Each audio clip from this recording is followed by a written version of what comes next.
Illustration 1 page number 188 of death of partner.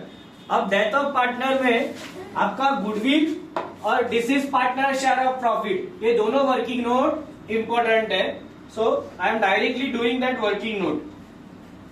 Adjustment number 4, her share of goodwill should be calculated at 3-year purchase of the profit for the last 4 years. So calculation of goodwill, it is similar to your admission of partner calculation of goodwill. Only the step number 4 will get changed. Step 1 total profit आपको मिलेगा, 4 साल का आप profit करोगे। Step 2 average profit. Step 3 goodwill of the firm, average profit into number of year of purchase. ये number of year of purchase information may be something different in the question. It may be twice of the average profit, sometime equal to average profit. Accordingly, this particular part will change. Over here, it is number of year of purchase which is given 3. So 3 lakh goodwill of the firm. And the step number 4, deceased partner share of goodwill. जो मर गया उसके हिस्से का goodwill हमको calculate करना है। So goodwill of the firm into deceased partner share of profit 3 lakh, उसके हिस्से का प्रॉफिट है 1/4, सो 75,000 is disease partner share of goodwill.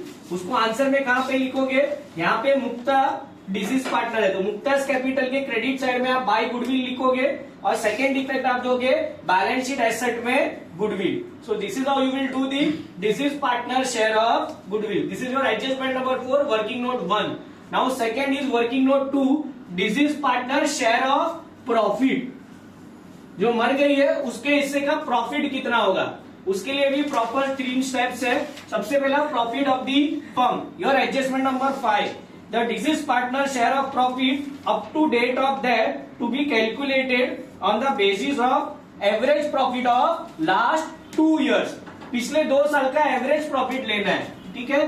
So this is my profit of the firm of the current year with assumed as a average profit of last 2 years which is 60,000। फिर step number 2 में आप क्या करोगे, disease partner share of profit, उसके हिस्से का profit कितना होगा। So total profit into her share which is over year 1/4 15,000। अब स्टेप नंबर 3 भी जाना है, डोंट फॉरगेट दिस स्टेप। ये उसका पूरे साल का प्रॉफिट है। 15,000 जो है वो मुक्ता का पूरे साल का है, लेकिन मुक्ता डाइड ऑन 1 जुलाई, तो जब तक वो जिंदा थी तब तक ही हम उसको प्रॉफिट देते हैं। तो उसके हिस्से का जो प्रॉफिट है वो मिल गया, लेकिन अब जब तक वो जिंदा थी तब तक का प्रॉफिट निकालना है। मुक्ता डाइड ऑन 1 जुलाई 19। मुक्ता कभी मर गई, 1 जुलाई 2019। तो हमको क्या करना है, 31 मार्च तक का तो प्रॉफिट हमने दे दिया क्योंकि हमारे पास बैलेंस शीट है। तो 31 मार्च से लेके 1 जुलाई तक विच इज 3 months, तो ये 3 महीने का प्रॉफिट हमको उसको देना है। तो उसका पूरा प्रॉफिट कितना है 15,000। जब तक वो जिंदा थी तब तक का 15,000 इंटू 3/12 विच कम्स टू 3750।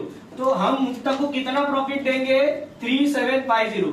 अब ये लिखना कैसे, मुक्तास कैपिटल अकाउंट के क्रेडिट साइड में और सेकेंड इफेक्ट आप दोगे बैलेंस शीट एसेट। और लिखना क्या है आपको, P&L सस्पेंस, दोनों साइड लिखना क्या है, P&L सस्पेंस अकाउंट, ठीक है। So this is how both the working note you will do it for death of partner. Both the working note is important.